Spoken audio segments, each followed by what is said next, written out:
তেল ছাড়া ডিম পোচ। আজকে খুব চমৎকার একটা রেসিপি আপনাদের সাথে শেয়ার করব, খুবই হেলদি একটা রেসিপি। আসসালামু আলাইকুম, সবাই কেমন আছেন? রোকসানাস ডায়েরি থেকে সবাইকে স্বাগত জানাচ্ছি নতুন আরেকটি চমৎকার ভিডিওতে। আমাদের প্রতিদিনের খাদ্য তালিকায় ডিম কিন্তু থাকে, আর ডিম তো আমরা বিভিন্নভাবে খাই। আর সবচাইতে বেশি যেভাবে আমরা খাই, সকালবেলা বিশেষ করে দেখা যায় ডিমটা পোচ করে খাই, তেল দিয়ে পোচ করি। কিন্তু এভাবে পোচ করে খেলে তেল তো আপনার লাগবেই না, পাশাপাশি ডিমটাও হবে অনেক বেশি হেলদি খাবার। দুটো বাটিতে পানি নিয়েছি, সামান্য পরিমাণে পানি নিতে হবে। আর দুটো ডিম বাটিতে যে পানি নিলাম সেই পানির মধ্যে ডিম দুটো দিয়ে দিব। এই যে দেওয়ার পরে এরকম মনে হচ্ছে একদম সূর্যের মতো লাগছে দেখতে, কেবল যেন সকালের যে সূর্যটা ওঠে ঠিক মনে হচ্ছে সেটা। আর যাই হোক, এই যে আরেকটা বাটি নিয়েছি, সেটাতে অল্প একটু পানি দিয়ে দিয়েছি আর এই ডিমটা ভেঙে নিলাম। স্বাদ মতো একটু লবণ দিয়ে দিচ্ছি। অনেকে আবার গোলমরিচের গুঁড়া দিয়েও এটা খায়, তো আমরা লবণ খাই, গোলমরিচের গুঁড়াটা অ্যাভয়েড করি, খেতে পারি না। এই তো আমার ডিম রেডি। এবার চুলাতে করব বাকি কাজ। আর আমি এটার আরেকটা নাম দিয়েছি স্টিম এগ বা ভাপা ডিম। এটা কিন্তু চমৎকার একটা নাম হয়েছে। আর কড়াই উঠিয়ে দিয়েছি চুলাতে, সেখানে সামান্য একটু পানি দিয়ে দিয়েছি, আর একটা স্ট্যান্ড দিয়ে দিয়েছি। তারপরে এই বাটি দুইটা স্ট্যান্ডের উপর সুন্দরভাবে বসিয়ে দেব, দিয়ে ঢাকনা দিয়ে ঢেকে দিলাম। ব্যাস, মোটামুটি 10 মিনিট লাগে এই ডিমটা হতে।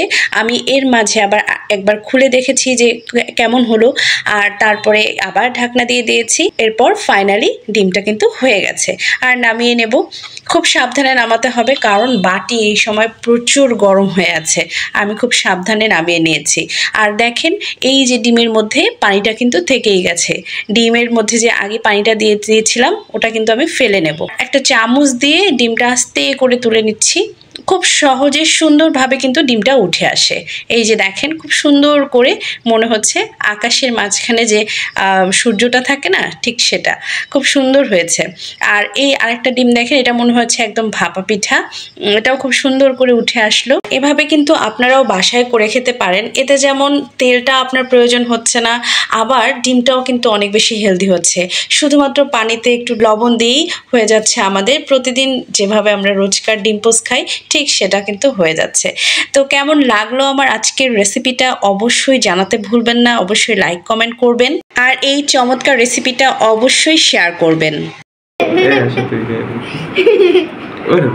তেল ছাড়া ডিম পোচ, হেলদি খাবার। খেয়ে দেখি, খাও উল্টা এটা খাও।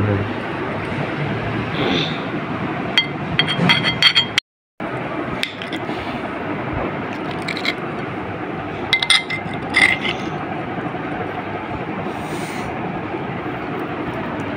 এটা খাও, এটা